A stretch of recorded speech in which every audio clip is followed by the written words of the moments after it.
Você acredita que falhou. Essa convicção não é apenas um pensamento passageiro, uma dúvida momentânea que visita sua consciência nas madrugadas insones. Ela é uma certeza visceral, um veredito que você pronunciou contra si mesmo e que executa diariamente através de microagressões psicológicas sistemáticas. Você acredita, com a força de uma fé religiosa invertida, que se tivesse se esforçado mais, acordado mais cedo, sacrificado mais noites, renunciado a mais prazeres, otimizado mais minutos, você teria vencido. Você carrega essa culpa como um tumor metastático, que não apenas cresce, mas se ramifica, invade órgãos saudáveis, corrompe tecidos que ainda tentavam funcionar. Ela cresce exponencialmente a cada dia que você não alcança o que prometeram que seria seu, se, e somente se, você merecesse. Essa culpa não é abstrata. Ela tem sintomas fisiológicos. A tensão nos ombros quando você vê o sucesso alheio nas redes sociais. A náusea sutil que acompanha comparações inevitáveis. A insônia que se instala quando você recalcula, pela milésima vez, onde errou. Ela tem custos mensuráveis. As oportunidades que você não perseguiu por medo de confirmar sua inadequação. Os relacionamentos que você sabotou porque não se considerava digno. As terapias que você financia para aprender a lidar com uma falha que você julga essencial ao seu ser. Mas eu não vim aqui para consolá-lo. Não vim oferecer mais um protocolo de autoajuda, mais uma metodologia de superação pessoal, mais um framework para transformar suas fraquezas em forças. Vim para executar uma operação cirúrgica de outra natureza, não para curar a ferida, mas para mostrar que a ferida foi infligida por instrumentos externos, que o sangramento foi induzido, que a infecção foi deliberadamente introduzida.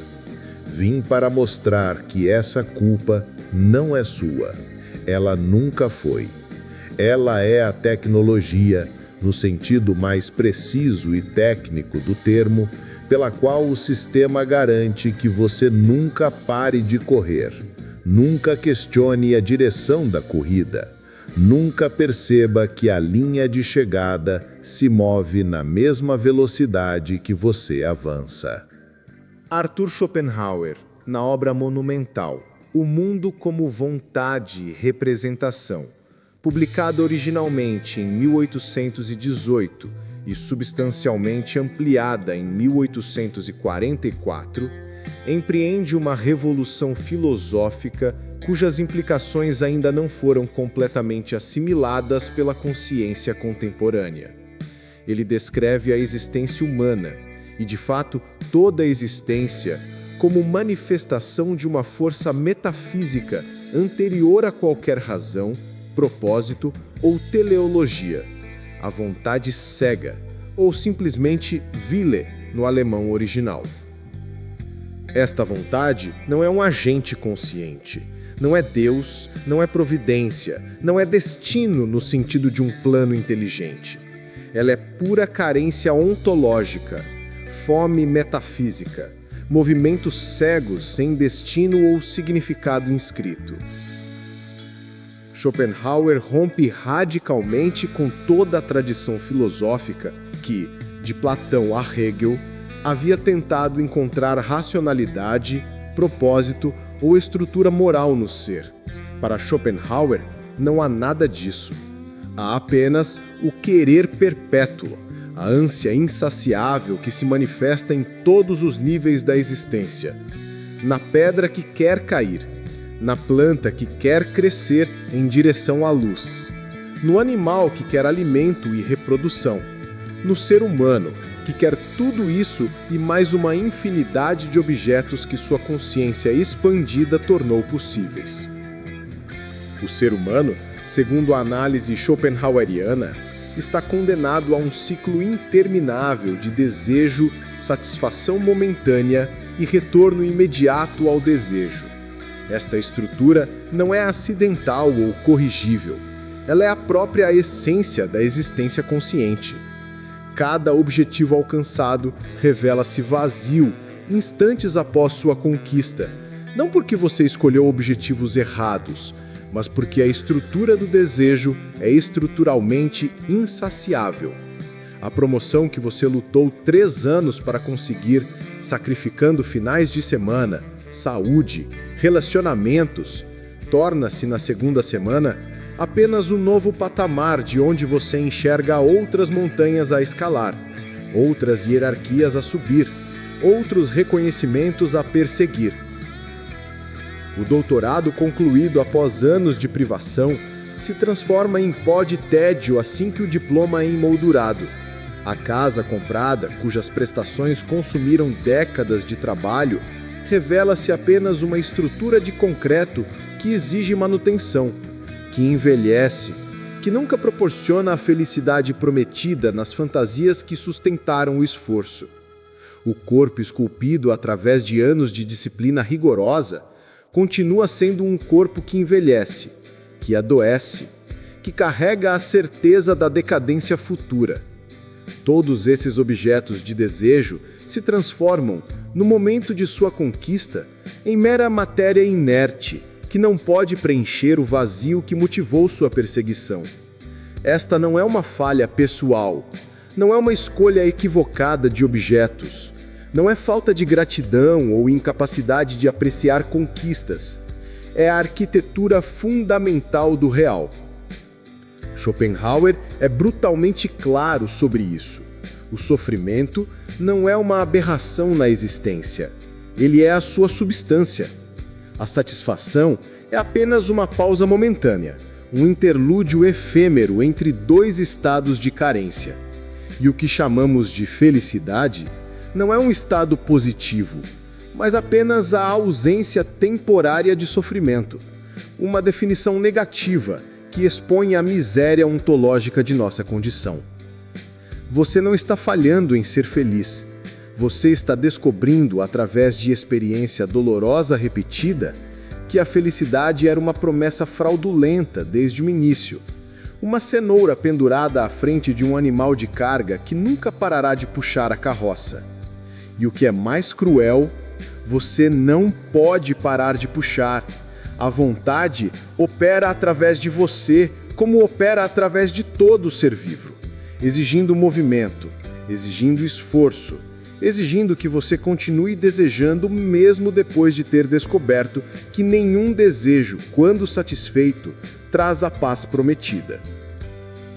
Schopenhauer identifica 3 estados possíveis da existência humana: o desejo insatisfeito, sofrimento; o desejo satisfeito, tédio; e para poucos, e por breves momentos, a suspensão da vontade através da contemplação estética ou da ascese radical.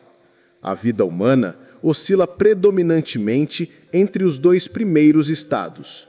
Você sofre quando não tem o que deseja. Você se entedia quando consegue o que desejava e descobre que aquilo não preenche o vazio que motivou sua perseguição. E então, a vontade, implacável, apresenta um novo objeto de desejo, e o ciclo recomeça. E é precisamente aqui, neste deserto metafísico, nesta condenação ontológica, que a meritocracia encontra seu terreno mais fértil. Porque a meritocracia não é apenas um sistema social ou econômico.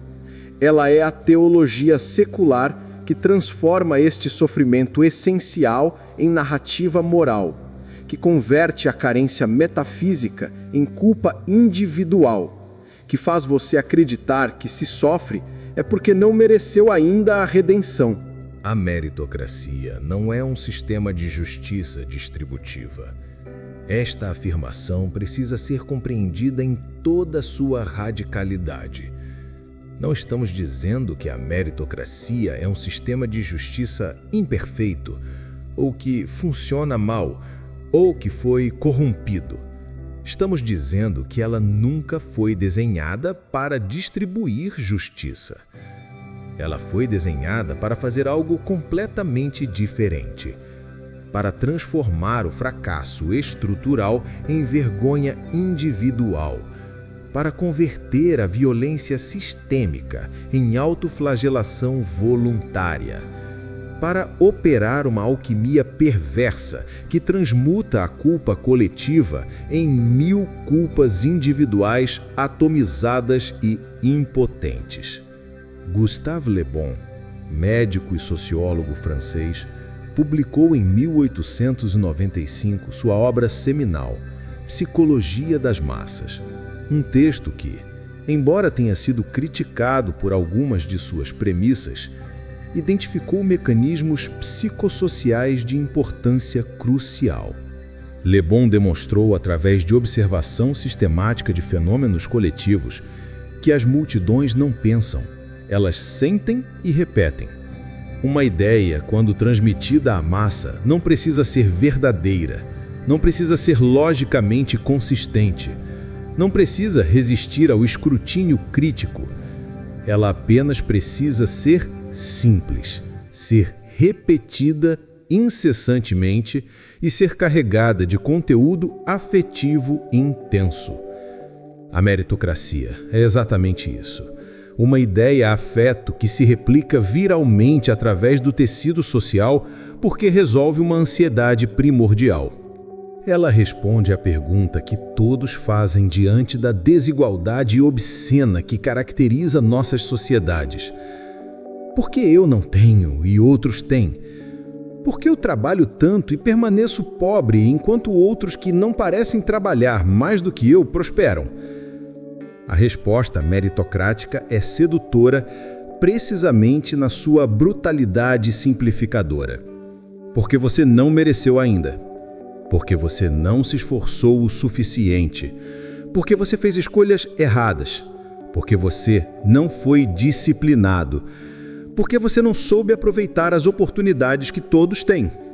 E imediatamente, num movimento psicológico que Le Bon descreveria como contágio mental, a culpa que poderia e deveria se direcionar ao sistema, a concentração obscena de riqueza em mãos de uma fração infinitesimal da população, a herança como mecanismo principal de perpetuação de privilégios, a aleatoriedade radical do nascimento que determina 90% das chances de vida de um indivíduo. Essa culpa é redirecionada para dentro. Para seu alarme que não tocou naquela terça-feira, para seu Netflix que você assistiu ao invés de estudar, para suas férias que você desperdiçou descansando ao invés de fazer networking. Elias Canet, no monumental Massa e Poder, publicada em 1960 após décadas de pesquisa, leva a análise de Le Bon a profundidades ainda maiores. Canet observa que o poder não se sustenta apenas pela força bruta, pela violência explícita, pela coerção externa. Ele se sustenta de forma muito mais eficiente e duradoura pela internalização da submissão. O tirano mais bem-sucedido não é aquele que mantém presença constante através de vigilância explícita. É aquele que consegue fazer com que o súdito se vigie a si mesmo, que internalize os critérios do tirano, que se policie antes mesmo que a violência externa se torne necessária. A meritocracia é o tirano perfeito neste sentido. Ela terceirizou completamente a vigilância. Você é seu próprio carrasco, seu próprio torturador, seu próprio juiz que nunca absolve. Você acorda às 5 da manhã, não porque alguém o obriga sob ameaça de violência física, mas porque você internalizou a crença de que se não o fizer, sua pobreza será merecida, sua insignificância será justificada, sua do seu sofrimento será culpa exclusivamente sua. Le Bon chamaria isso de contágio mental das massas. a propagação de uma ideia através de mecanismos não racionais de imitação e pressão social.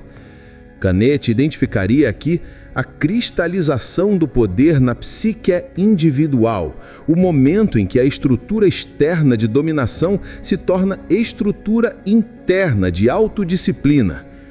Eu chamo isto, com a precisão que a operação merece, de engenharia da culpa. E ela funciona com eficiência industrial, com taxa de sucesso que nenhum sistema explicitamente totalitário jamais alcançou. Quando você falha, e estatisticamente a esmagadora maioria falhará, porque a pirâmide por definição é estreita no topo. Você não questiona se o jogo estava viciado desde o início. Você não investiga se as regras foram escritas por quem já estava vencendo. Você não analisa se o conceito mesmo de mérito não é uma construção ideológica que naturaliza privilégios arbitrários. Você se pergunta onde você errou, onde sua falha individual, sua incompetência pessoal, sua falta de disciplina causou o resultado previsível. E então você se torna um consumidor compulsivo.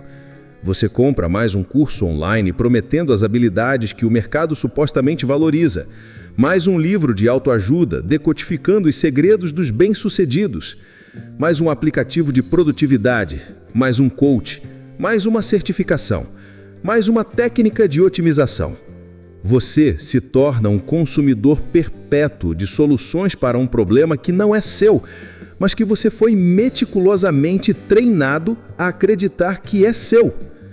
A indústria de autoajuda, avaliada em dezenas de bilhões de dólares globalmente, não existe apesar da meritocracia. Ela existe porque a meritocracia funciona exatamente como foi desenhada, criando milhões de indivíduos convencidos que são individualmente deficientes e que a solução está em mais consumo, mais esforço, mais autotransformação. O sistema lucra duplamente. Primeiro, com sua exploração no trabalho. Segundo, com a venda de produtos que prometem torná-lo menos explorável. O esforço, na narrativa meritocrática hegemônica, é apresentado como uma moeda universal de troca em um cosmos que, apesar de toda evidência em contrário, é fundamentalmente justo. Esforce-se, dizem os profetas da meritocracia, e o universo reconhecerá seu valor. Dedique-se com intensidade suficiente e a recompensa virá.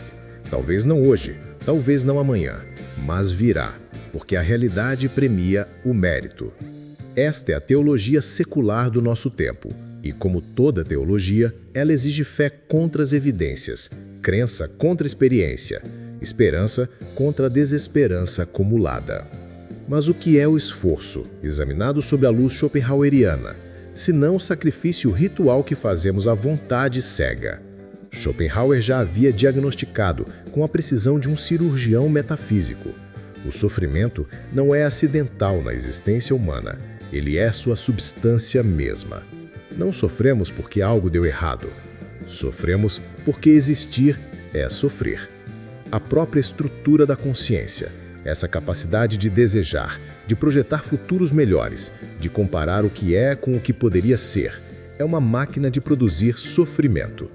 E o esforço, essa compulsão moderna de produzir incessantemente, otimizar cada momento, performar eficiência em todos os domínios da vida, é apenas a forma contemporânea, socialmente aceita e até celebrada desse sofrimento essencial. Você acorda às 5 da manhã, não porque isso o aproxima de algum objetivo transcendente, de alguma realização que finalmente preencherá o vazio. Você acorda cedo porque a vontade, que opera através de você como opera através de toda a matéria viva, exige movimento. Ela exige que você se agite, que você consuma sua energia vital, que você se mantenha em atividade frenética que impede a reflexão sobre a futilidade fundamental de toda atividade. O esforço é o loop de repetição neurótica. Frieden, além do princípio do prazer, 1920, identificou a compulsão à repetição como um dos fenômenos mais perturbadores da psique humana. a tendência de repetir experiências dolorosas, de reencontrar situações traumáticas, de reproduzir padrões destrutivos, mesmo que a consciência deseje evitá-los. O esforço meritocrático opera exatamente assim. É o rato na roda que corre mais rápido acreditando que, em algum ponto, se alcançar a velocidade suficiente, a roda finalmente o levará a algum lugar. Mas a roda não vai a lugar nenhum. Ela nunca foi desenhada para ir. Ela é um dispositivo de contenção, não de transporte. Ela apenas gira, convertendo sua energia cinética em calor dissipado, em exaustão acumulada, em anos de vida consumidos em movimento que não produz deslocamento. E quanto mais rápido você corre, mais a vontade se alimenta dessa cinética frenética, mais o sistema lucra com sua exaustão produtiva, mais você se convence de que a culpa pelo vazio persistente é exclusivamente sua. Resultado de esforço ainda insuficiente. Considere a estrutura temporal do esforço meritocrático. Ele sempre se projeta para o futuro. Quando você conseguir a promoção, quando você terminar o curso, quando você alcançar o peso ideal, quando você comprar a casa, quando você tiver filhos, quando você se aposentar, então, finalmente, você poderá descansar, poderá ser feliz, poderá desfrutar dos frutos do esforço. Mas esse futuro nunca chega como presente. Quando você alcança um objetivo, ele já é passado, já é insuficiente, já é apenas a plataforma da onde você visualiza o próximo objetivo. O esforço é uma promissória que nunca é honrada, um cheque predatado para um futuro que se reconfigura perpetuamente. Byung-Chul Han, filósofo sul-coreano radicado na Alemanha, diagnosticou na Sociedade do Cansaço, 2010, a transição histórica crucial, da sociedade disciplinar, analisada por Foucault, para a sociedade do desempenho. Na sociedade disciplinar, o poder operava através de proibições, de não deves, de restrições externas que o sujeito internalizava. Na sociedade do desempenho, o poder opera através de imperativos positivos, de você pode, de promessas de autorrealização que transformam cada indivíduo em empresário de si mesmo, em gestor de seu capital humano. Esta transição é crucial para entender o esforço contemporâneo. Você não é mais coagido externamente, você se autocoage, acreditando que está se autorrealizando. Você não trabalha até a exaustão porque alguém ameaça puni-lo. Você trabalha até a exaustão porque internalizou a métrica de produtividade como critério de valor pessoal, porque a sua autoestima está indexada ao seu desempenho, porque você se tornou o patrão mais cruel de si mesmo. Um patrão que nunca permite folga, que interpreta descanso como preguiça, que transforma cada momento de lazer em culpa latente. Freud diria que isso é compulsão à repetição operando em escala social. Schopenhauer diria que é a vontade se manifestando como carência perpétua, como forma que se alimenta de si mesma. Han diz que é a forma mais eficiente de exploração já inventada, aquela na qual o explorado se explora voluntariamente, até o limite do colapso físico e psíquico, acreditando que está construindo sua libertação. O esforço meritocrático não o liberta. Ele o aprisiona na ilusão de que você está escolhendo sua prisão, de que você está construindo seu futuro, de que você está investindo em si mesmo. Mas você não está investindo. Você está sendo consumido. O esforço não é capital que você acumula, é energia vital que você dissipa em movimento circular que não leva a lugar nenhum, exceto a exaustão. Aqui chegamos ao núcleo metafísico e epistemológico da farsa meritocrática. A crença na agência. A ideia, tão profundamente arraigada que parece auto-evidente, de que você é um agente livre, capaz de escolher seus caminhos, de moldar seu destino através de decisões conscientes, de ser o arquiteto soberano de sua vida.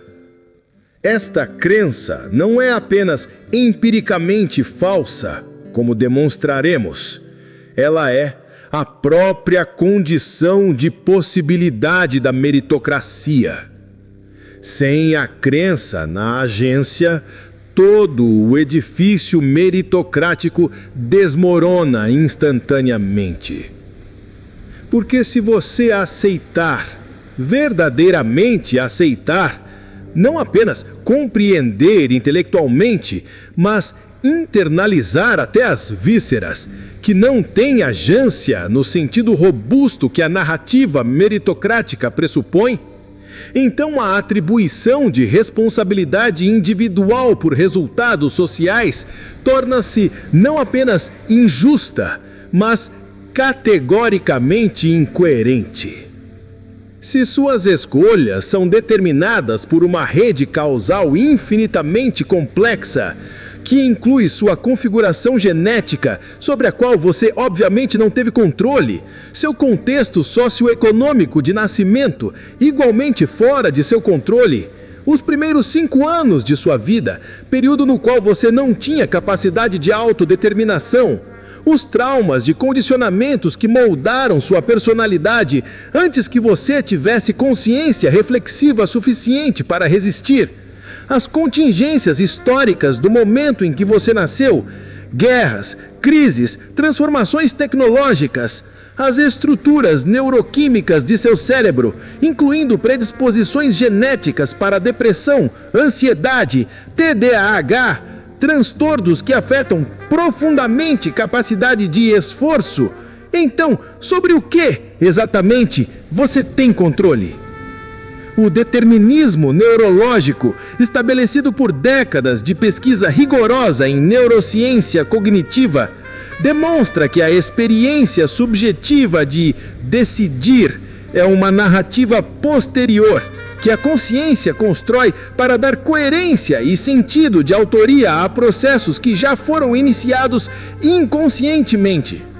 Benjamin Libet, em seus experimentos seminais realizados na década de 1980 e replicados extensivamente desde então, mostrou através de medições de potencial de prontidão que o cérebro decide, no sentido de iniciar a cascata neural que resultará em uma ação aproximadamente 350 milissegundos antes que o sujeito experimente conscientemente a intenção de agir. Isto não é filosofia especulativa. São dados mensuráveis, replicáveis, obtidos através de eletroencefalografia e, mais recentemente, de ressonância magnética funcional. A experiência de eu decidi levantar meu braço ocorre depois que a atividade neural correspondente já começou. A consciência não é o piloto.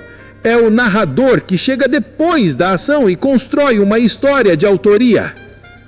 Estudos mais recentes, utilizando máquinas de ressonância magnética funcional, conseguem prever com acurácia significativa decisões que sujeitos tomarão até 7, 10 segundos antes que eles próprios tenham consciência de ter decidido. O neurocientista Sam Harris, em seu breve mas devastador livro Free Will, 2012, argumenta que estas descobertas não deixam espaço para o livre-arbítrio, no sentido ordinário que atribuímos ao termo. Você não escolhe seus pensamentos, eles simplesmente aparecem na consciência.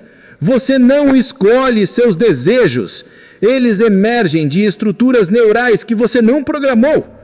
Você não escolhe sua capacidade de resistir a impulsos. Esta capacidade é função de desenvolvimento do córtex pré-frontal e de regulação neuroquímica, sobre os quais você não tem controle primário. Agora, considere as implicações para a meritocracia. Você não pode ser culpado por não ter escolhido nascer pobre, em um bairro sem escolas adequadas, em uma família sem capital cultural, sem acesso à nutrição adequada durante os períodos críticos de desenvolvimento cerebral. Você não pode ser culpado pela escola sucateada que frequentou, porque ela estava determinada pelo CEP de seu nascimento, sobre o qual você não teve voz. Você não pode ser culpado pelos traumas de desenvolvimento que definiram seus padrões de apego, sua capacidade de regular emoções, sua propensão à ansiedade ou à depressão. Tudo isso foi determinado antes que você tivesse qualquer capacidade de autodeterminação. Você não pode ser culpado pelas sinapses que não dispararam, porque seu cérebro se desenvolveu em ambiente de estresse tóxico crônico. Porque a pobreza na infância altera literalmente a estrutura cerebral de maneiras mensuráveis.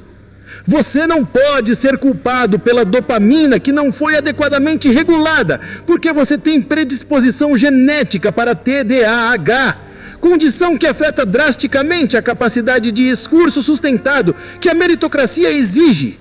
Você não pode ser culpado pelo córtex pré-frontal que se desenvolveu inadequadamente porque você foi exposto à violência, negligência ou instabilidade crônica durante os períodos críticos de maturação cerebral. Jean-Paul Sartre, no monumental O Ser e o Nada, 1943, descreve a angústia existencial como o reconhecimento da liberdade radical. Estamos condenados a ser livres, sem essência prévia que determine nossas escolhas. Mas e se Sartre estava diagnosticando o sintoma sem identificar a causa? E se a angústia existencial não é o reconhecimento da liberdade, mas precisamente o conflito entre a crença cultural na agência e a experiência vivida de ser determinado por forças que não controlamos, que nem sequer compreendemos completamente? A experiência de escolher pode ser real como fenômeno fenomenológico, como experiência subjetiva, mas isso não significa que ela corresponde a uma capacidade metafísica de autodeterminação livre de causas antecedentes. Você experiencia a escolha, mas essa experiência pode ser inteiramente compatível com determinismo causal. Você se sente livre, mas esse sentimento pode ser precisamente a ilusão necessária para que o organismo funcione, para que a ação seja possível, para que a deliberação faça sentido psicológico. A agência é a doença ontológica que permite a meritocracia prosperar.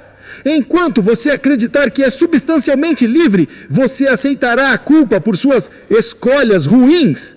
Enquanto você acreditar que controla seu destino, você aceitará a responsabilidade por destinos que foram largamente determinados antes que você tivesse qualquer capacidade de intervenção. Enquanto você acreditar na narrativa do self soberano, você será vulnerável à narrativa meritocrática que transforma a determinação social em falha individual. A meritocracia não sobrevive ao colapso da crença na agência robusta. Por isso, toda a arquitetura cultural, filmes hollywoodianos com narrativas de superação individual, livros celebrando empreendedores self-made, palestras motivacionais sobre o poder da mentalidade, toda a indústria de autoajuda está calibrada para manter você acreditando que você é o mestre de seu destino, o capitão de sua alma, o autor de sua história. Mas você não é. Você nunca foi. Você é um nó numa rede causal infinitamente complexa, um ponto de intersecção de forças que o precedem e o excedem, uma manifestação local de processos que você não escolheu e não controla. E essa verdade, por mais dolorosa que seja inicialmente, é a única que pode efetivamente libertá-lo da culpa imposta pela ideologia meritocrática. Além do determinismo psicológico e neurológico, há uma verdade ainda mais brutal, ainda mais indigestível para a consciência humana treinada em narrativas de significado e justiça. O cosmos é radicalmente indiferente. Não há justiça cósmica. Não há contabilidade divina ou imanente de esforços e recompensas.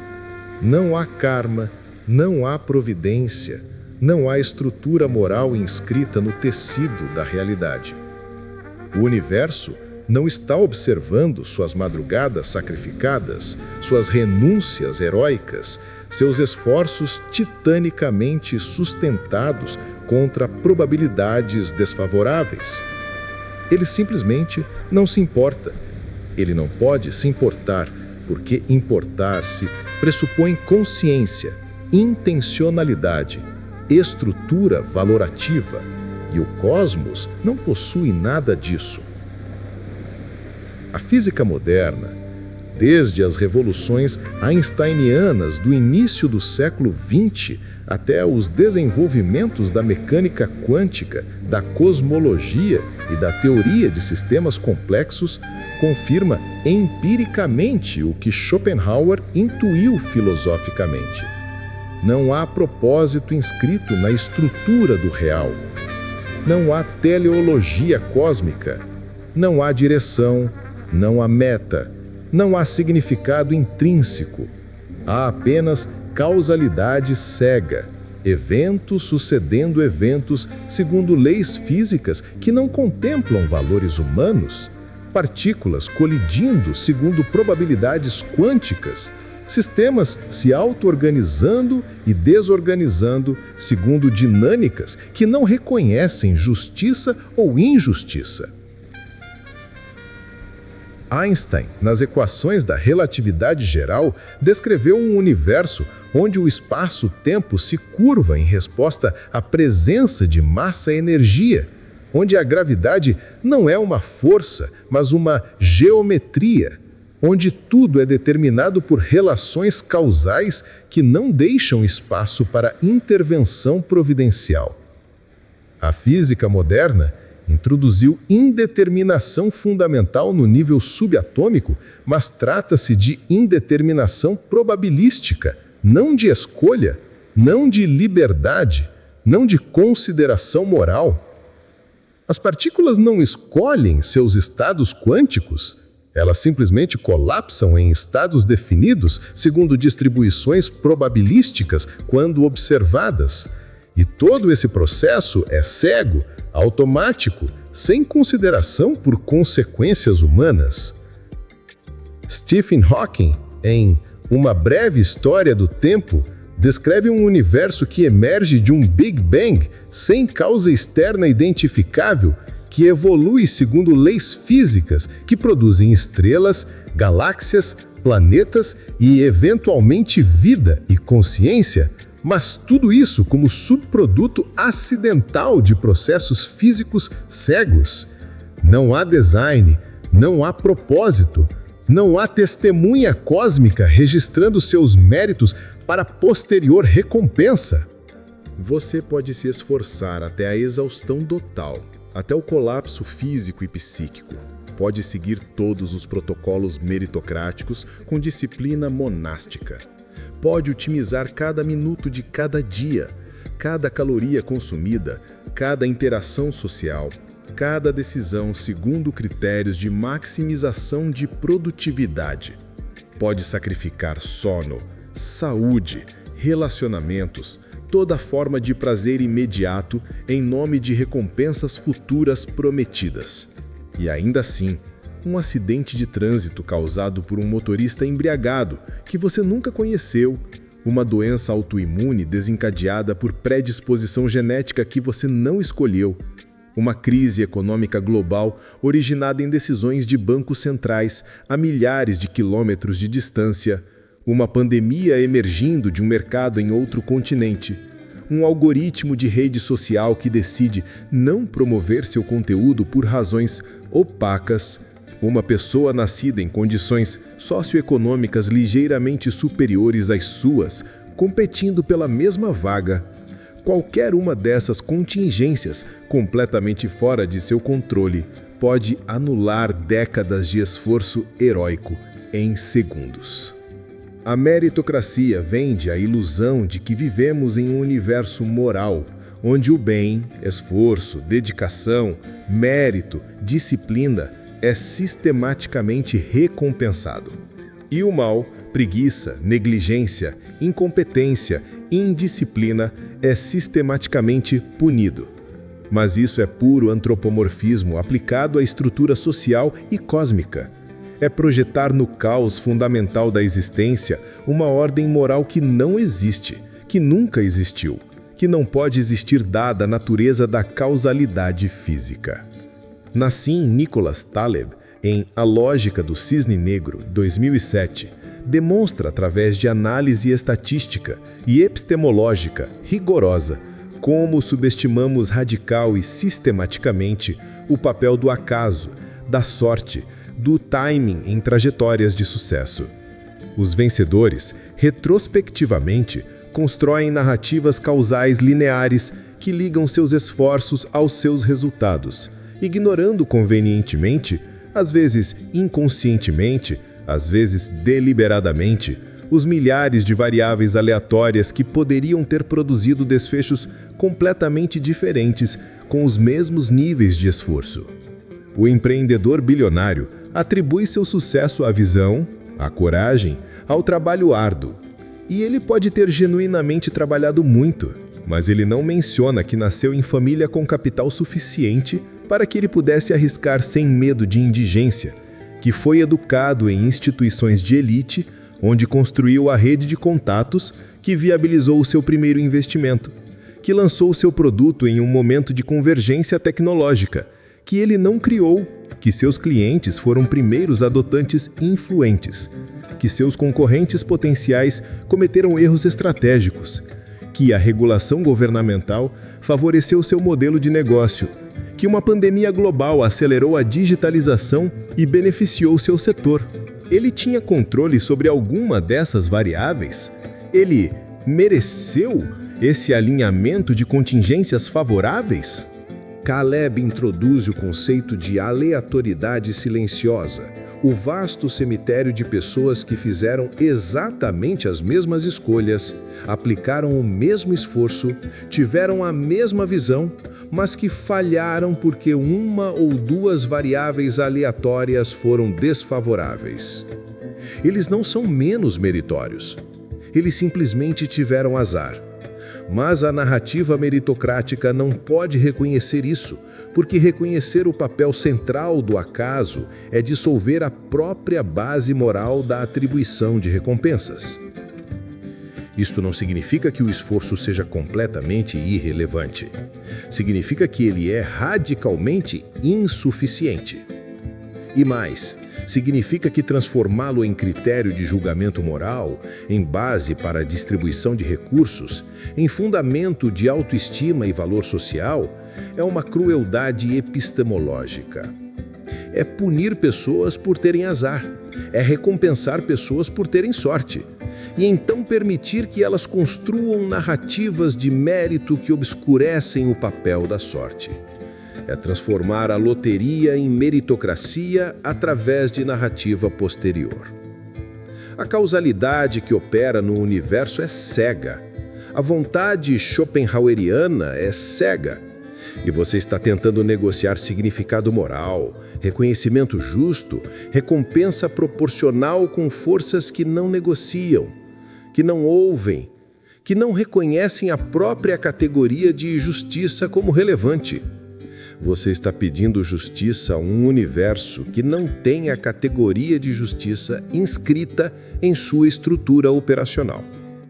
Voltemos agora às análises de Gustave Le Bon e Elias Canetti para compreender como a meritocracia se perpetua não através de evidência empírica, porque as evidências a contradizem constantemente, gritantemente, inegavelmente, mas através de mecanismos psicossociais de conformação coletiva, de pressão social, de contágio mental das massas.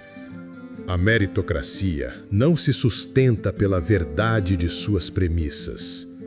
Ela se sustenta pela unanimidade aparente de sua aceitação, pela repetição incessante através de todos os canais de comunicação social, pela pressão esmagadora de conformar-se a uma narrativa que todos ao seu redor parecem aceitar como óbvia, natural, inquestionável.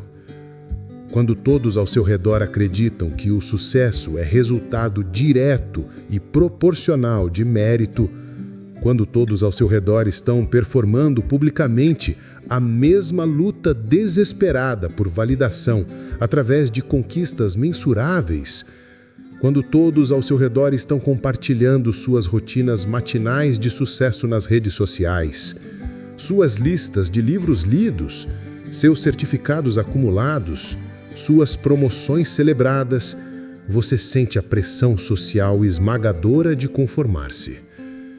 Duvidar da meritocracia, nesse contexto saturado de unanimidade aparente, é como duvidar da gravidade em público. Você imediatamente parece louco, preguiçoso, ressentido. Alguém que está racionalizando seu próprio fracasso ao invés de assumi-lo. Le Bon observou, através de estudo de fenômenos coletivos diversos, revoluções, movimentos religiosos, pânicos financeiros, que as massas possuem uma capacidade crítica severamente reduzida em comparação com indivíduos isolados. Na multidão, o pensamento racional é suspenso. A pessoa adere a ideias por contágio emocional, por pressão de conformidade, por necessidade de pertencimento. E uma vez que uma ideia se torna hegemônica, questioná-la exige um esforço cognitivo e social imenso. Exige disposição para o isolamento social, coragem para parecer desviante, capacidade de suportar a acusação de ser um perdedor que está racionalizando seu fracasso, ao invés de um crítico legítimo de uma estrutura injusta. A força das ideias-afeto, segundo Le Bon, não está na sua correspondência com a realidade, mas na sua simplicidade, na sua carga emocional e na sua repetição. A meritocracia satisfaz todos esses critérios perfeitamente. Ela é simples, esforce-se e vencerá. Ela é emocionalmente carregada, conecta-se com ansiedades profundas sobre valor pessoal, aprovação social, segurança material. E ela é repetida incessantemente através de toda a cultura, em filmes, livros, discursos políticos, conversas cotidianas, posts em redes sociais, propagandas, conteúdo educacional. Canete em Massa e Poder adiciona camadas cruciais de análise. Ele observa que o poder das massas reside precisamente na sua capacidade de anular o indivíduo. Na multidão, você deixa de ser você, com suas dúvidas particulares, suas experiências idiosincráticas, suas intuições de que algo está fundamentalmente errado e passa a ser a multidão. Suas dúvidas individuais são silenciadas pela certeza coletiva. Sua experiência vivida de arbitrariedade, de injustiça, de esforço não recompensado é invalidada pela narrativa social hegemônica de que todos começam iguais e chegam onde merecem. Canete analisa também a função psicológica da massa em permitir ao indivíduo livrar-se temporariamente do fardo da individuação, da responsabilidade, da diferença. Na massa, todos são iguais. As hierarquias são temporariamente suspensas. Mas a meritocracia opera uma torção perversa desse mecanismo. Ela cria uma massa de aspirantes que se sentem iguais na sua luta. Todos estamos batalhando, todos estamos correndo atrás, mas que simultaneamente internalizam hierarquias baseadas em conquistas mensuráveis. Você é igual aos outros na sua aspiração, mas desigual e merecidamente desigual nos resultados. A meritocracia é um fenômeno de massa, porque sua força não está na sua veracidade empírica ou coerência lógica, mas na sua capacidade de se autorreplicar através de dois afetos poderosos: vergonha e esperança. Vergonha de fracassar, de ser visto como incompetente, de confirmar que você não merece. Esperança de que, se você se esforçar um pouco mais, seguir mais um protocolo, adquirir mais uma habilidade, você finalmente será incluído no clube dos merecedores, receberá o reconhecimento devido, alcançará a segurança prometida. E enquanto você espera, enquanto você se esforça sob o peso dessa esperança perpetuamente adiada, enquanto você consome produtos e serviços que prometem acelerar sua ascensão, o sistema lucra. Lucra com seus cursos online de habilidades que rapidamente se tornam obsoletas. Lucra com suas horas extras não remuneradas, justificadas como investimento em sua carreira. Lucra com sua ansiedade medicada através de psicofármacos que tratam sintomas sem tocar nas causas estruturais. Lucra com sua exaustão produtiva que você chama de estar dando tudo de si. Lucra com seus livros de autoajuda, seus coaches, seus aplicativos de produtividade, seus suplementos para cognição, seus wearables que monitoram seu sono para otimizar sua performance. Você não está competindo por sucesso num jogo justo.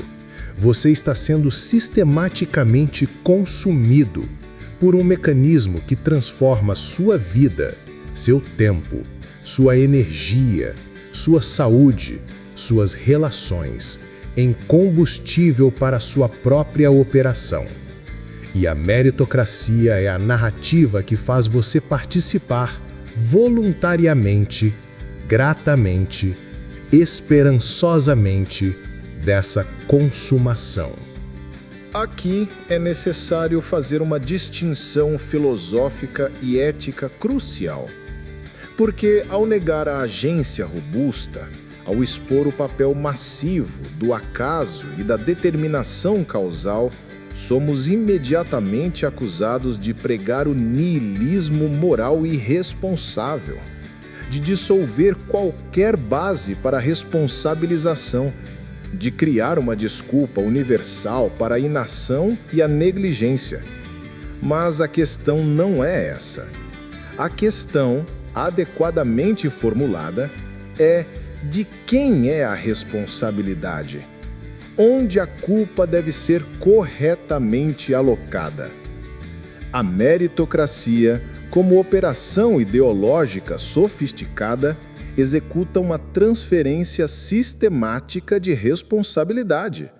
Ela impõe responsabilidade pessoal, individual, atomizada por resultados que são estruturalmente, sistemicamente determinados.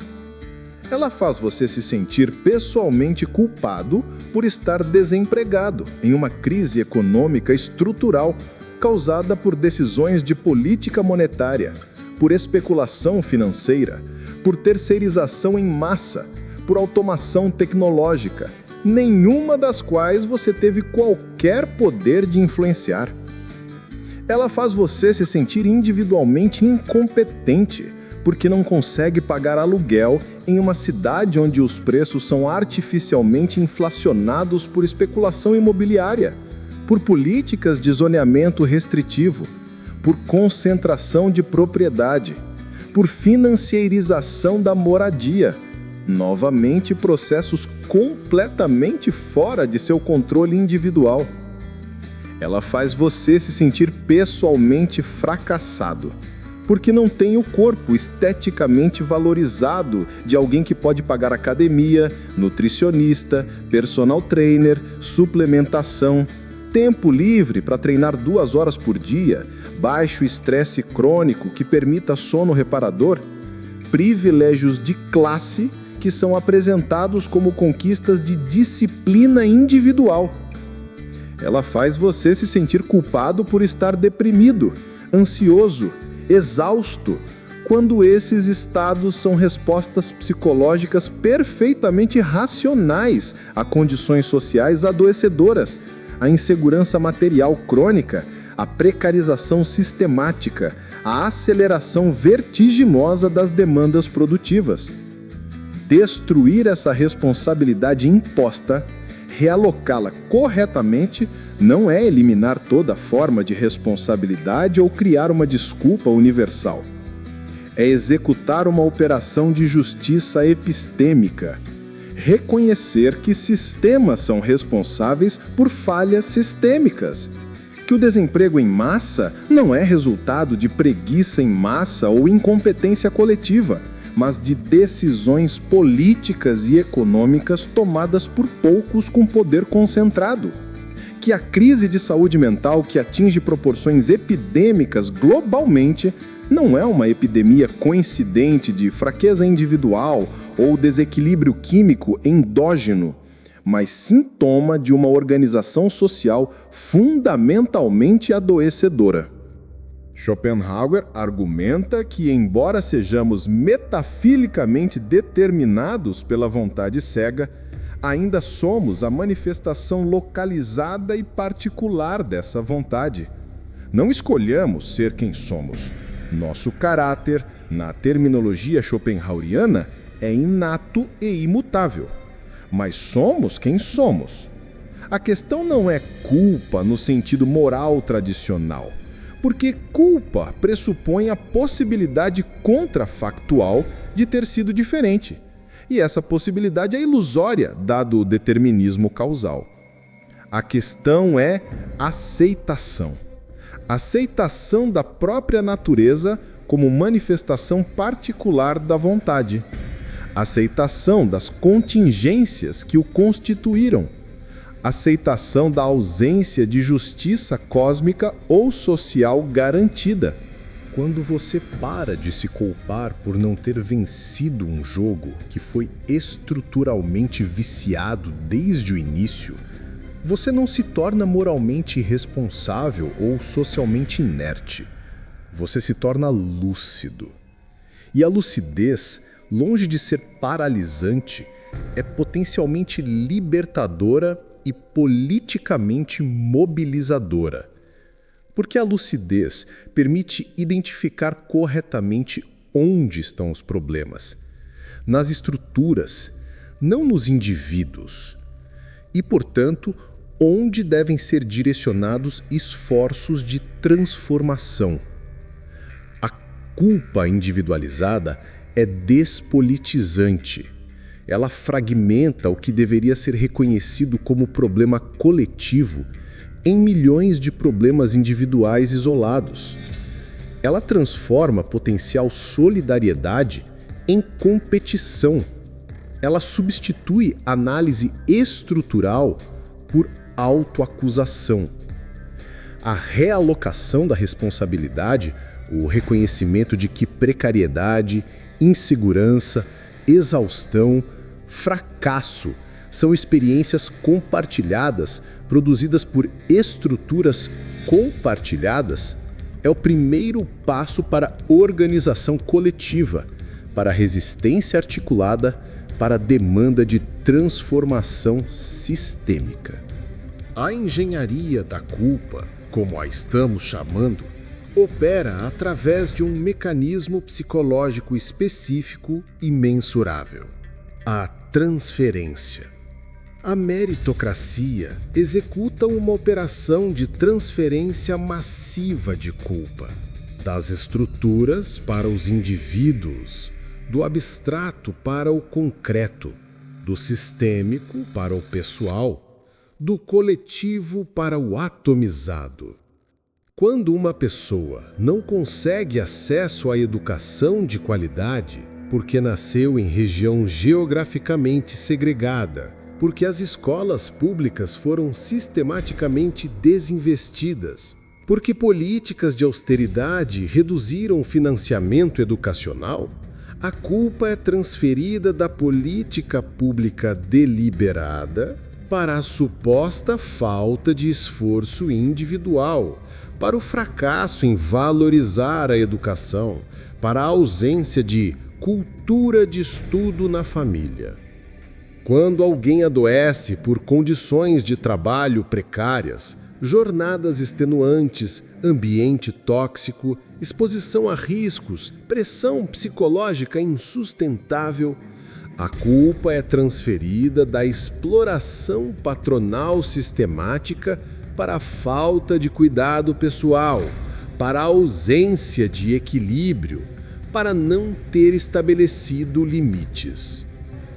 Quando milhões estão endividados até a asfixia, porque salários foram estagnados por décadas, enquanto custos de moradia, educação e saúde explodiram, porque o acesso a necessidades básicas foi progressivamente financeirizado, a culpa é transferida de um sistema financeiro predatório e de políticas que favoreceram credores sobre devedores para a irresponsabilidade financeira individual, para ter vivido acima das possibilidades, para a falta de educação financeira. Esta transferência não é acidental, não é um erro de atribuição causal que poderíamos corrigir com melhor informação. Ela é estratégica, sistemática, essencial para a manutenção do status quo. Porque indivíduos culpados são indivíduos obedientes. Se você acredita que seu sofrimento é culpa sua, resultado de suas escolhas inadequadas, de seu esforço insuficiente, de suas falhas de caráter, você não se rebela contra quem ou o que realmente o causa. Você se reforma, você se otimiza, você se adapta. Você intensifica o esforço, você consome mais produtos prometendo transformação pessoal. Você se torna o trabalhador perfeito para o capitalismo contemporâneo. Aquele que explora a si mesmo com mais eficiência, mais dedicação, mais completude do que qualquer patrão conseguiria impor. Byung-Chul Han, filósofo sul-coreano que leciona em Berlim, diagnostica na Sociedade do Cansaço, 2010, exatamente essa transição histórica. Da sociedade disciplinar, descrita por Michel Foucault, para a sociedade do desempenho. Na sociedade disciplinar, característica da modernidade industrial clássica, o poder operava através de instituições, fábrica, escola, hospital, prisão, que impunham disciplina externamente. Havia supervisores, havia vigilância explícita, havia punições por desobediência. O sujeito disciplinar era definido por obediência a comandos externos, por interiorização de proibições, pela estrutura do não deves. Na sociedade do desempenho, característica do capitalismo neoliberal contemporâneo, o poder opera através de uma transformação radical. O sujeito não é mais obediente a comandos externos. Ele é empreendedor de si mesmo. Ele se autocomanda, se autovigia e se autopune por desempenho insuficiente. A estrutura não é mais não deves, mas sim podes. Você pode ser bem-sucedido, você pode realizar seus sonhos, você pode se tornar quem quiser, você pode otimizar seu desempenho, você pode mais. Esse pode, aparentemente libertador, na verdade é a forma mais eficiente de coerção já inventada. Porque você não precisa mais de um feitor com chicote, você internalizou o chicote. Você se açoita voluntariamente, trabalhando noites, finais de semana, férias, doente, exausto, e chama isso de crescimento pessoal, de investir em si mesmo, de correr atrás dos sonhos. A violência não desapareceu. Ela foi terceirizada para a psique do próprio sujeito. Esta é a anatomia da obediência voluntária que Etienne de la Boétie descreveu no século XVI em Discurso da Servidão Voluntária. Não é necessário coagir diretamente quando você consegue fazer o oprimido desejar sua própria opressão. quando você transforma a servidão em aspiração, quando você faz a exploração parecer oportunidade. A meritocracia é a forma contemporânea, tecnologicamente sofisticada, psicologicamente calibrada dessa servidão voluntária. A obediência não é mais imposta externamente, através da ameaça de violência. Ela é cultivada internamente como aspiração pessoal, como projeto de autorrealização, como busca de excelência. Você não obedece porque tem medo do patrão. Você obedece, trabalha além do contratado, responde e-mails às 23 horas, não tira férias completas, não adoece, não protesta, porque acredita que essa obediência hipertrofiada o levará à recompensa. Você internalizou a promessa meritocrática. Se você performar suficientemente, será reconhecido, promovido, recompensado. E quando a recompensa não vem, quando você é substituído por alguém mais jovem e disposto a trabalhar por menos, quando você é demitido em uma rodada de otimização, apesar de anos de dedicação, quando você é preterido na promoção por alguém com melhores conexões familiares, você não questiona o sistema. Você não reconhece a traição da promessa meritocrática. Você questiona a si mesmo. Você se pergunta onde errou, o que poderia ter feito diferente, como pode melhorar para a próxima oportunidade. Esta é a anatomia completa da obediência voluntária contemporânea. Transformar a exploração em vocação, a servidão em carreira, a exaustão em badge de honra, o sacrifício de saúde em dedicação admirável, a ausência de vida pessoal em comprometimento profissional. E fazer tudo isso parecer não apenas aceitável, mas desejável, aspiracional, meritório. Mas então, o que fazer? Se a agência é estruturalmente ilusória, se o esforço é causalmente insuficiente e frequentemente inútil, se o sistema é implacável em sua indiferença, se o jogo está viciado desde a sua concepção, qual é a resposta adequada? Qual é a saída dessa armadilha metafísica e social?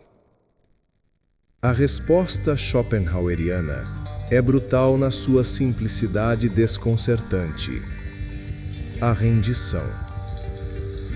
Mas é crucial compreender o que Schopenhauer entende por rendição. Não é a rendição como derrota, como capitulação desmoralizada, como desistência nihilista que leva à inação vegetativa. É a rendição como lucidez, como aceitação racional do que é, como cessação da luta contra o inevitável. É a aceitação profunda, visceral, não apenas intelectual, de que você não está no controle, não no sentido robusto que a narrativa meritocrática e a ilusão de agência pressupõem. De que nunca esteve, de que a crença no controle era precisamente o mecanismo de sua prisão e não a chave de sua libertação. Schopenhauer identificava duas saídas possíveis, ainda que temporárias ou parciais, para o sofrimento inerente à manifestação da vontade cega. A primeira é a contemplação estética. Na experiência genuína de beleza, quando você se perde completamente na apreciação de uma obra de arte, de uma paisagem natural, de uma composição musical, há uma suspensão momentânea da vontade individual. Você deixa temporariamente de desejar, de querer, de sofrer, porque sua consciência está completamente absorvida no objeto estético. Você não está mais sujeito que quer. Você é puro sujeito contemplativo. Mas essa suspensão é necessariamente temporária. A obra termina, você retorna à consciência ordinária e a vontade reassume seu comando com seus desejos, suas carências, seus sofrimentos. A segunda saída, mais radical e mais rara, é a ascese, a negação ativa da vontade. O asceta reconhece a natureza essencialmente sofredora da existência e recusa continuar alimentando o ciclo. Ele nega os desejos fundamentais, alimento além do mínimo necessário, prazer sexual, conforto, acumulação, não por masoquismo ou por busca de recompensa futura, o que seria apenas outro desejo, mas por reconhecimento de que satisfazer desejos apenas perpetua o ciclo de sofrimento. A ascese schopenhaueriana, inspirada em tradições místicas do cristianismo e principalmente do budismo, é uma tentativa de quebrar o ciclo através de sua negação radical.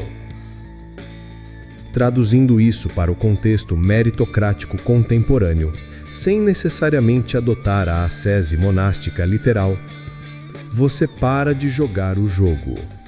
Não porque você seja preguiçoso, não porque tenha desistido da vida, não porque esteja deprimido ou desmoralizado, embora depressão e desmoralização possam ser respostas racionais a condições irracionais, mas porque você reconheceu com lucidez terminal que o jogo é estruturalmente fraudulento desde o início, que foi desenhado não para ser vencido, mas para manter você jogando indefinidamente, e que a única vitória possível, a única libertação possível dentro de um sistema determinista é não jogar.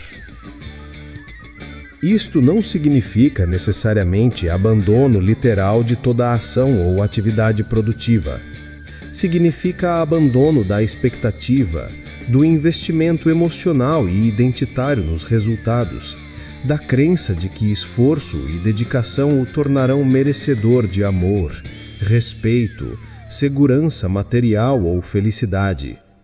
Você pode continuar agindo, trabalhando, criando porque a vontade continuará operando através de você, porque você precisa sobreviver materialmente, porque certos tipos de atividade podem ser intrinsecamente satisfatórios independentemente de resultados externos.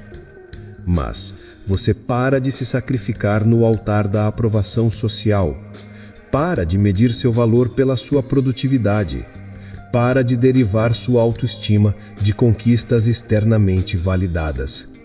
Para de acreditar que mais um esforço, mais uma otimização, mais um sacrifício finalmente lhe garantirá o reconhecimento e a segurança prometidos.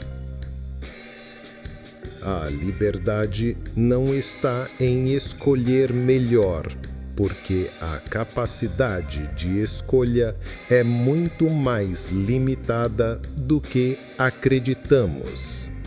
A liberdade está em reconhecer que você nunca escolheu estar aqui, que você não escolheu a configuração específica de desejos, aversões, capacidades e limitações que constituem sua particularidade, que você não escolheu as estruturas sociais que determinam amplamente suas possibilidades de vida. E esse reconhecimento, por mais doloroso que seja inicialmente, é paradoxalmente libertador. Porque se você não escolheu estar aqui, se você não escolheu suas limitações constitucionais, se você não escolheu as estruturas que o oprimem, então você não pode ser legitimamente culpado por elas. A culpa moral robusta exige agência robusta. Sem agência no sentido forte, não há culpa no sentido forte. Só há o que há: circunstâncias, determinações, contingências. A vontade cega, operando através de incontáveis formas particulares, produzindo sofrimento sem propósito, carência sem satisfação final. E o que há é suficientemente difícil, suficientemente doloroso, sem a adição cruel da culpa metafísica auto-infligida que a meritocracia exige. A meritocracia, como sistema ideológico e como prática social, colapsa estruturalmente no momento em que você aceita genuinamente, existencialmente, que não está competindo, que nunca esteve realmente competindo num jogo justo, que a competição é uma narrativa imposta, uma ficção útil para manter você correndo, consumindo, produzindo, exaurindo-se, perpetuamente insatisfeito e perpetuamente esperançoso de que a próxima conquista finalmente trará a paz. A única vitória possível, então, não é vencer o jogo, porque o jogo não é para ser vencido, é para ser jogado indefinidamente, mas a retirada. Não necessariamente a retirada física completa da sociedade, embora alguns optem por formas de simplicidade voluntária ou comunidades alternativas, mas pelo menos a retirada psicológica. A recusa em internalizar os critérios de sucesso que o sistema vende. A recusa em medir seu valor, sua dignidade, sua razão de existir pela sua produtividade econômica ou por conquistas socialmente validadas. A recusa em se culpar por contingências que você não controlou e não pode controlar. Isto é terrivelmente, devastadoramente difícil, porque toda a arquitetura cultural contemporânea está calibrada, otimizada, ajustada finamente para impedir exatamente essa retirada. Toda conversa cotidiana, toda interação social casual, todo algoritmo de rede social, toda narrativa em filmes e séries, toda estrutura de reconhecimento social está ajustada para perguntar constantemente: e aí, como vão os seus projetos? Está crescendo profissionalmente? Está evoluindo? Está conquistando? O que você está construindo? Onde você quer chegar?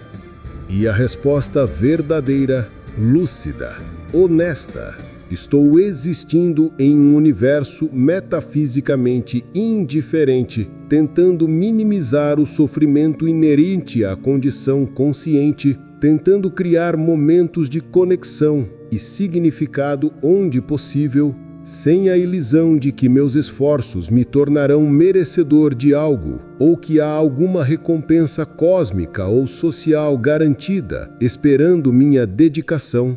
Essa resposta é radicalmente inaceitável socialmente. Você será lido como deprimido e será pressionado a medicar-se, como preguiçoso e será moralmente condenado, como pessimista e será aconselhado a mudar de mentalidade, como alguém que desistiu e será encorajado a não desistir de seus sonhos. Mas a verdade não negocia com a aceitabilidade social. E a verdade, por mais brutal que seja, é que você não pode vencer um jogo que foi meticulosamente desenhado para manter você jogando eternamente, para manter você investindo energia, tempo, dinheiro, saúde, relacionamentos, na perseguição de uma vitória que se reconfigura perpetuamente.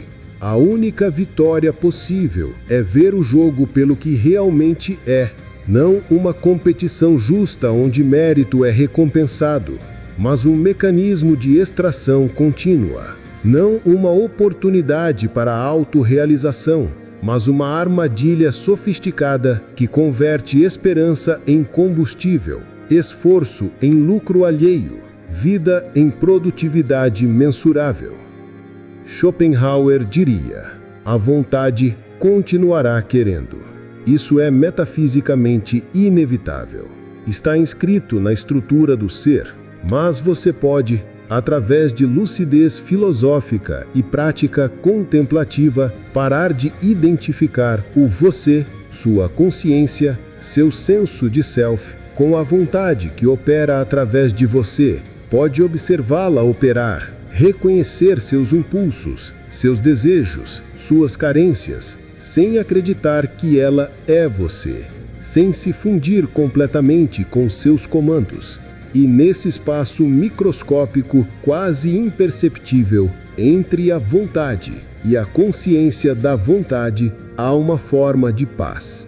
Não felicidade, no sentido de satisfação positiva, porque Schopenhauer demonstrou que isso é estruturalmente impossível, mas paz no sentido de cessação da luta contra o inevitável. A paz de quem parou de lutar contra a natureza fundamental da realidade.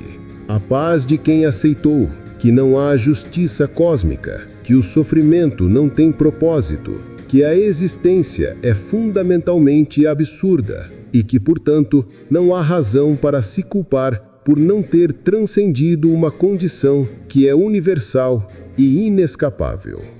E aqui está a ironia que deve encerrar e coroar todo o argumento. O sistema não vence quando você fracassa. Ele não lucra com seu fracasso per se.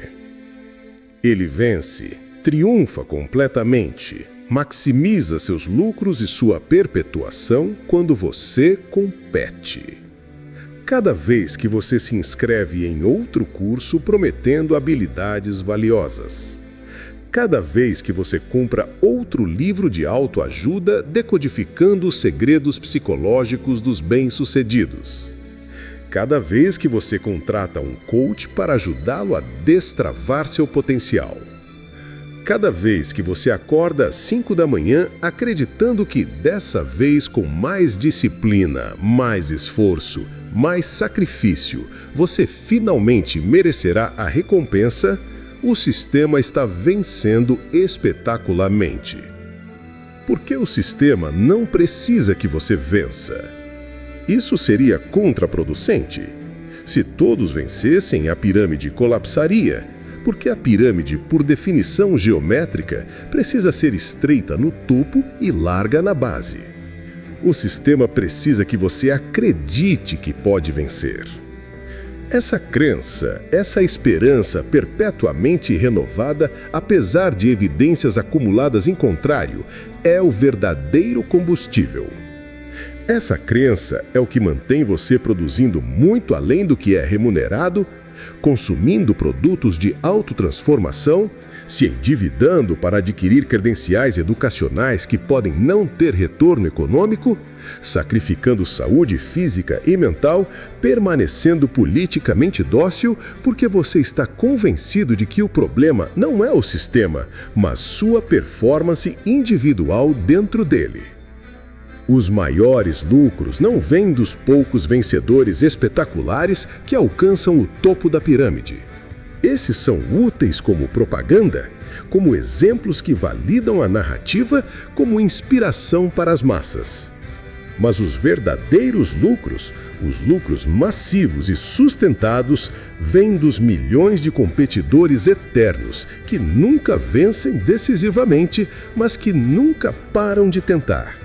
Que compram os produtos, que trabalham as horas extras não remuneradas, que aceitam a precarização como temporária, como estágio necessário na jornada ascendente, que sacrificam relacionamentos, saúde, sanidade mental na perseguição incansável de uma cenoura que se afasta exatamente na mesma velocidade em que eles avançam.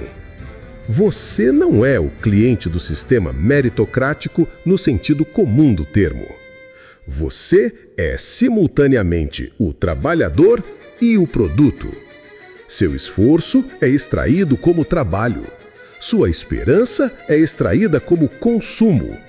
Sua culpa é o que garante que você continuará permitindo ambas as formas de extração sem resistência efetiva, sem organização coletiva, sem questionamento das estruturas fundamentais. A indústria da autoajuda global, avaliada em mais de 10 bilhões de dólares anuais, é sintomática. Ela não existe apesar da meritocracia. Ela é consequência lógica e necessária da meritocracia. Se o sistema de fato funcionasse meritocraticamente, se esforço e talento fossem realmente recompensados proporcionalmente, não haveria mercado para infinitas iterações de livros, cursos, coaches e aplicativos prometendo revelar os segredos do sucesso. O fato de que esse mercado não apenas existe, mas cresce exponencialmente, é evidência empírica de que a promessa meritocrática é sistematicamente violada. E ainda assim, ao invés de questionar a promessa, as pessoas consomem mais produtos prometendo ajudá-las a finalmente cumpri-la. A vitória do sistema é fazer você competir. Nietzsche executa uma arqueologia conceitual para mostrar como a culpa moral foi historicamente construída através da interiorização da dívida econômica e da punição social. Na segunda dissertação da genealogia, Nietzsche demonstra como o conceito de culpa, Schuld em alemão, está etimológica e historicamente conectado com dívida, Schulden em alemão. Originalmente, em sociedades pré-estatais, quando alguém causava dano, o mecanismo de resolução era a compensação material. Você pagava uma dívida literal ao danificado. Com o desenvolvimento de estruturas sociais mais complexas, e particularmente com a ascensão do cristianismo, essa dívida externa foi progressivamente interiorizada como culpa moral, como sensação psicológica de dever algo, de ser devedor, de ter uma dívida impagável. O cristianismo, segundo Nietzsche, operou a maior e mais sofisticada interiorização da dívida ao postular uma dívida infinita para com Deus, pelo pecado original, pela própria existência, que nenhum ato humano pode saldar. Isso cria um estado perpétuo de endividamento psicológico, de culpa estrutural, de inadequação essencial que mantenha o sujeito submisso à autoridade religiosa que promete mediação dessa dívida impagável. A meritocracia contemporânea opera uma secularização e radicalização desse mecanismo. Você não deve mais a Deus, você deve à sociedade, ao mercado, à sua família, a si mesmo. E essa dívida é mensurável em produtividade, em conquistas, em renda, em status. Você está perpetuamente endividado, porque sempre poderia ter se esforçado mais, otimizado melhor, conquistado mais. A dívida nunca é saldada porque o critério de suficiência se move perpetuamente. E aqui está a crueldade específica do mecanismo meritocrático. Ao contrário da dívida cristã, que ao menos era reconhecida como impagável, dependendo de graça divina para a remissão, a dívida meritocrática é apresentada como pagável através de esforço suficiente. Você pode saldar sua dívida social se trabalhar o suficiente, se produzir o suficiente, se conquistar o suficiente. Mas o suficiente é sempre redefinido logo acima do que você alcançou. Você nunca alcança a quitação. Você permanece perpetuamente devedor, perpetuamente inadequado, perpetuamente culpado. Nietzsche identificaria aqui o que ele chama de má consciência. a volta dos instintos agressivos contra si mesmo quando não podem ser descarregados externamente. Na sociedade pacificada, onde você não pode agredir seus opressores sem consequências severas, a agressão se volta para dentro como autocrítica, autodepreciação, autoculpa. A meritocracia alimenta sistematicamente essa má consciência. Quando você fracassa ou meramente não ascende tão rápido quanto desejaria, a agressão que poderia se direcionar ao sistema injusto é redirecionada para si mesmo.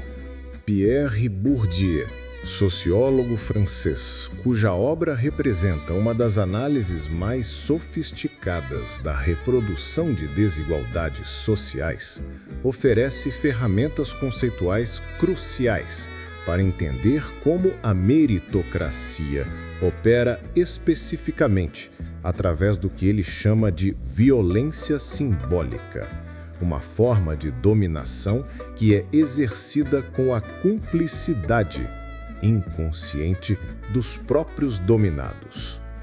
Em A Distinção, Crítica Social do Julgamento, 1979, Bourdieu demonstra empiricamente como gostos estéticos, preferências culturais, maneirismos, formas de falar e se comportar, tudo o que parece natural e pessoal, são, na verdade, socialmente determinados por classe de origem.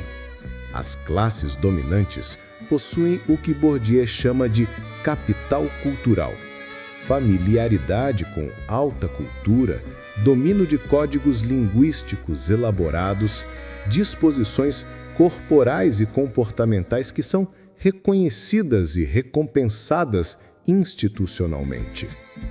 Crucialmente, esse capital cultural é transmitido primariamente pela família, de forma implícita, durante a socialização primária. Não é adquirido através de esforço consciente, mas através de imersão prolongada em ambientes que o naturalizam. Uma criança que cresce em casa com biblioteca extensa, onde conversas à mesa de jantar envolvem referências literárias e conceitos abstratos, onde viagens culturais são rotina, desenvolve disposições e competências que parecerão naturais, talento inato, quando na verdade são resultado de privilégio de classe acumulado geracionalmente. Quando essa criança chega à escola e, posteriormente, à universidade, ela é recompensada por demonstrar exatamente as competências e disposições que sua origem de classe lhe proporcionou. Mas o sistema educacional apresenta essas recompensas como baseadas em mérito, em talento, em esforço. Ele oculta sistematicamente como as diferenças de desempenho estão fortemente correlacionadas com a origem social. A meritocracia escolar, segundo Bourdieu, legitima a reprodução de privilégios de classe ao apresentá-la como seleção por mérito individual. A violência simbólica opera precisamente aqui. Os dominados internalizam os critérios de julgamento dos dominantes como legítimos, naturais, universais. O estudante de classe trabalhadora que fracassa no sistema educacional não reconhece que o sistema estava calibrado para competências que sua origem não lhe proporcionou. Ele internaliza o fracasso como inadequação pessoal, como falta de talento, como ausência de mérito. Ele participa sem reconhecer de sua própria dominação ao aceitar como legítimos os critérios que o excluem.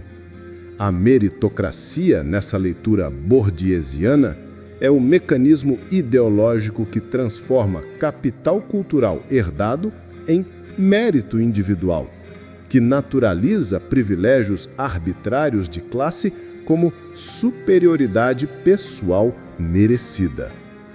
E o faz com eficiência tão grande precisamente porque obtém a cumplicidade dos próprios excluídos, que acreditam na justiça fundamental do sistema e, portanto, dirigem a culpa pela exclusão para si mesmos. A psicologia social identificou e estudou extensamente o que chama crença no mundo justo, Just World Hypothesis, formulada por Melvin Lerner na década de 1960. Trata-se da tendência cognitiva de acreditar que o mundo é fundamentalmente justo, que as pessoas recebem o que merecem e merecem o que recebem. Essa crença não é baseada em observação empírica da realidade, que constantemente demonstra injustiças flagrantes, mas em uma necessidade psicológica de perceber o mundo como previsível e controlável. Acreditar que o mundo é justo serve a funções psicológicas importantes. Reduz a ansiedade ao sugerir que você pode controlar seu destino através de comportamento adequado. Torna o mundo previsível e, portanto, navegável. Permite manter esperança de que esforço será recompensado. Mas essa crença tem consequências perversas, particularmente na forma como julgamos vítimas de infortúnios. Estudos demonstram consistentemente que pessoas com alta crença no mundo justo tendem a culpar vítimas por suas desgraças. Se algo ruim aconteceu a alguém, essa pessoa deve ter feito algo para merecer. Caso contrário, o mundo não seria justo. E isso é psicologicamente ameaçador. Vítimas de estupro são culpadas por suas roupas ou comportamento. Pobres são culpados por preguiça. Doentes são culpados por não terem cuidado da saúde. Desempregados são culpados por não terem se qualificado adequadamente. Em todos os casos, o mecanismo é o mesmo: preservar a crença na justiça do mundo, culpabilizando quem sofre. A meritocracia se alimenta diretamente dessa necessidade psicológica. Ela oferece uma narrativa confortante. O mundo é justo. As pessoas alcançam posições que merecem. A desigualdade reflete diferenças de mérito. Aceitar essa narrativa resolve a ansiedade de viver em um universo caótico e injusto. Mas o preço é aceitar a culpa quando você está do lado errado da desigualdade e aceitar que outros merecem seu sofrimento. Isso explica por que a meritocracia é tão resistente à refutação empírica. Não importa quantas estatísticas demonstrem que sucesso está muito mais correlacionado com origem social do que com esforço individual. Não importa quantos exemplos de pessoas talentosas e esforçadas que fracassam, ou de pessoas medíocres e preguiçosas que herdam fortunas. A meritocracia não é uma hipótese empírica que pode ser testada e refutada. É uma crença psicologicamente necessária que é defendida contra evidências através de vieses cognitivos sistemáticos. Uma das dimensões mais cruéis da ideologia meritocrática é sua estrutura temporal. A exigência constante de sacrificar o presente em nome de um futuro melhor, que perpetuamente se reconfigura para permanecer no horizonte, sempre visível, mas nunca alcançável. Você sacrifica sua juventude, estudando intensamente, acumulando credenciais, adiando relacionamentos e experiências porque lhe prometeram que isso garantirá um futuro melhor. Mas quando você se forma, descobre que a credencial que você conquistou já não é suficiente. Todos têm graduação. Agora você precisa de pós-graduação. Você sacrifica mais anos, acumula dívidas estudantis significativas, continua adiando vida pessoal. Quando finalmente entra no mercado de trabalho, descobre que precisa pagar suas dívidas, trabalhando em posições mal remuneradas, acumulando experiência, fazendo networking, construindo sua carreira.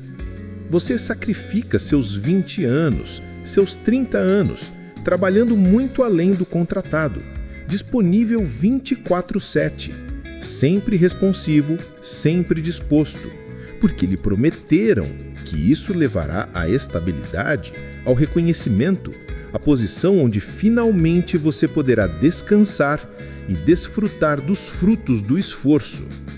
Mas quando você alcança alguma estabilidade, se alcança, você está exausto, sua saúde está comprometida, seus relacionamentos estão danificados e você descobre que o padrão de sacrifício está tão internalizado que você não sabe mais viver de outra forma. E há sempre o próximo nível, a próxima promoção, o próximo objetivo que requer apenas mais um pouco de sacrifício. E então você está velho, e o futuro pelo qual você sacrificou décadas de presente nunca se materializou como prometido. Você tem algumas conquistas, algumas posses, talvez uma aposentadoria precária, mas a vida que você adiou viver foi consumida no processo de perseguir as condições para viver. O futuro comeu o presente, e a promessa era fraudulenta desde o início. Esta estrutura temporal do sacrifício perpétuo é particularmente insidiosa porque impede a rebelião. Você não pode questionar o sistema agora, porque agora é o momento de se esforçar. A recompensa virá depois. E quando depois chega, sem a recompensa prometida, você já investiu tanto, sacrificou tanto, que reconhecer que foi uma fraude é psicologicamente devastador. É mais fácil acreditar que você não se esforçou o suficiente, que você falhou individualmente, do que reconhecer que décadas de sua vida foram consumidas por uma promessa que nunca seria cumprida.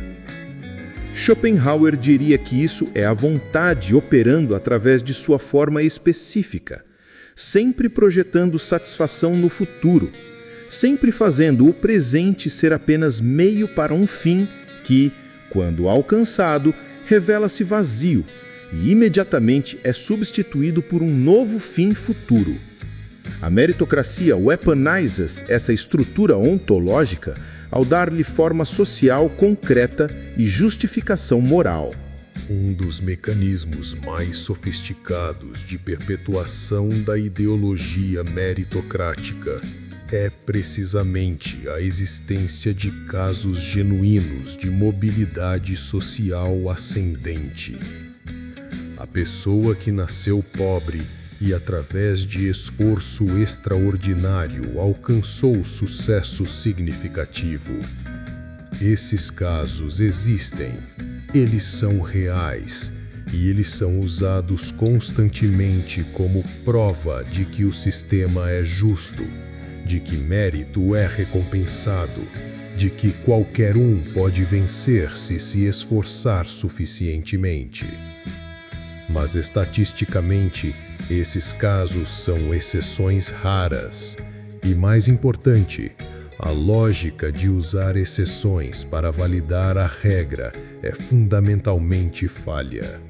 Se eu disser que um edifício não tem acessibilidade adequada, não é refutação válida apontar para uma única pessoa em cadeira de rodas que conseguiu, com esforço heróico, subir as escadas.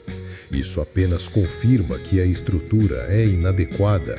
Ela exige esforço heróico, onde deveria exigir esforço ordinário. Taleb, em sua análise de aleatoriedade e probabilidade, chama a atenção para o viés do sobrevivente.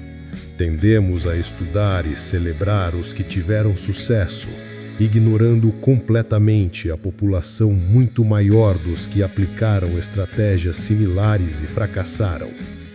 Quando você examina apenas casos de sucesso, você pode identificar traços comuns, trabalho árduo, visão, perseverança, e concluir erroneamente que esses traços causam sucesso. Mas se você examinasse a população completa, incluindo os que fracassaram, descobriria que esses mesmos traços são igualmente comuns entre os fracassados. A diferença não está nos traços, que são condições necessárias, mas insuficientes, mas em variáveis aleatórias que não controlamos. A meritocracia depende estruturalmente de exceções para sua perpetuação ideológica. Sem casos de mobilidade ascendente, a narrativa seria indefensável. Mas a existência de alguns casos não valida a narrativa universal. Ela apenas demonstra que o sistema não é completamente impermeável, o que ninguém jamais afirmou.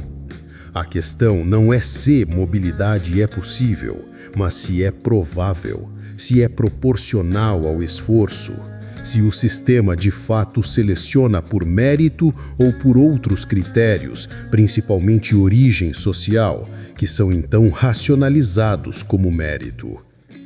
E aqui está a crueldade adicional. Os próprios casos excepcionais de mobilidade ascendente, quando internalizando a ideologia meritocrática, frequentemente se tornam os defensores mais ferrenhos do sistema. Eu consegui, logo qualquer um pode, torna-se um mantra, mas isso ignora completamente tanto a excepcionalidade estatística quanto as contingências de sorte que contribuíram para o sucesso. A pessoa que venceu contra probabilidades desfavoráveis tem profunda necessidade psicológica de acreditar que foi mérito, não sorte, porque reconhecer a sorte diminuiria o significado da conquista. E assim, os vencedores improváveis tornam-se os propagandistas mais eficazes da ideologia que oprime aqueles que permaneceram nas condições de onde eles saíram. Não espere conforto nesta conclusão. Não há conforto genuíno disponível. A verdade schopenhaueriana não oferece final feliz. Não oferece redenção, não oferece solução que dissolve o problema. Ela oferece lucidez. E a lucidez, como bisturi que corta, dói. Dói reconhecer que não há justiça cósmica ou social garantida, que o universo é indiferente ao seu sofrimento, que seus esforços podem ser completamente anulados por contingências que você não controla. Dói aceitar que você não estava no controle robusto que a narrativa de agência prometia. Dói abandonar a narrativa heróica na qual você é o protagonista que, através de esforço e mérito, conquista o final feliz merecido. Mas essa dor da lucidez é preferível, ética, psicológica e pragmaticamente, à ilusão confortadora da meritocracia. Porque a ilusão o mantém correndo eternamente em uma roda que não vai a lugar nenhum, consumindo sua energia vital, sua saúde, seus relacionamentos, seus anos de vida, em perseguição de uma promessa que não será cumprida. A lucidez, ao menos, permite que você pare. Permite que você respire. Permite que você reconheça o sofrimento pelo que é. Não uma falha pessoal que pode ser corrigida com mais esforço, mas a condição ontológica de existir como ser consciente em um universo que não foi desenhado para sua felicidade. A meritocracia é uma farsa. Não porque não recompense absolutamente ninguém. Ela recompensa alguns e precisa recompensar alguns para manter a ilusão, mas porque transforma a arbitrariedade fundamental da distribuição de recursos, oportunidades e resultados em narrativa de justiça moral. Porque faz você acreditar que sua dor é merecida, que você é responsável por contingências que você não escolheu nem controla. Porque transfere a culpa de estruturas irresponsáveis e injustas para indivíduos indefesos que internalizam essa culpa e se autoflagelam em busca de uma redenção que não virá. E a única resposta adequada a uma farsa não é tentar vencê-la jogando melhor, é reconhecê-la como farsa, nomeá-la, expô-la e recusar-se a continuar alimentando-a com sua crença, seu esforço, sua esperança, sua culpa. Você não escolheu jogar este jogo. Você foi jogado nele ao nascer. Não escolheu as regras, não escolheu suas cartas iniciais, não escolheu os outros jogadores. Você não pode ser legitimamente culpado por não ter vencido. A culpa moral robusta exige liberdade que você não possui. E a liberdade, a única liberdade possível em um universo determinado por uma vontade cega que opera através de todas as formas de vida sem propósito ou teleologia, é reconhecer que nunca houve escolha substancial. É deixar de identificar seu valor, sua dignidade, sua razão de existir com seus resultados em uma competição fraudulenta. É possível viver sem a ilusão meritocrática. É possível agir sem a expectativa de recompensa proporcional. É possível manter dignidade sem vincular essa dignidade a conquistas mensuráveis. É possível criar significado em um universo que não tem significado intrínseco. Schopenhauer seria cético, mas não absolutamente negativo. A contemplação estética oferece suspensões temporárias. A compaixão, o reconhecimento do sofrimento compartilhado, oferece conexão. A aceitação lúcida oferece paz. Ainda que uma paz que não é felicidade, mas apenas cessação de uma forma específica de sofrimento. O sofrimento de lutar contra o inevitável. O sistema continuará operando. A vontade continuará se manifestando. O sofrimento continuará sendo a substância da existência consciente. Mas você, ao menos, pode parar de se culpar por condições que não criou. Pode parar de medir seu valor por métricas impostas externamente. Pode parar de sacrificar presente em altares de futuros que não virão. Pode parar de competir em jogos viciados. Pode, talvez pela primeira vez, simplesmente existir sem a narrativa de insuficiência perpétua que a meritocracia impõe. A ilusão morre aqui. E o que resta quando a ilusão morre não é um nada nihilista que você foi treinado a temer. É simplesmente a realidade, nua, indiferente, sem sentido intrínseco, saturada de sofrimento que não tem propósito, mas também sem a camada adicional de culpa metafísica que a ideologia meritocrática adiciona. A realidade sangra. Sempre sangrou. Sempre sangrará. A vontade cega não cessa de operar, mas ao menos você pode parar de se culpar por condições que não criou. Aqui é vontade cega, onde a ilusão morre e a realidade sangra.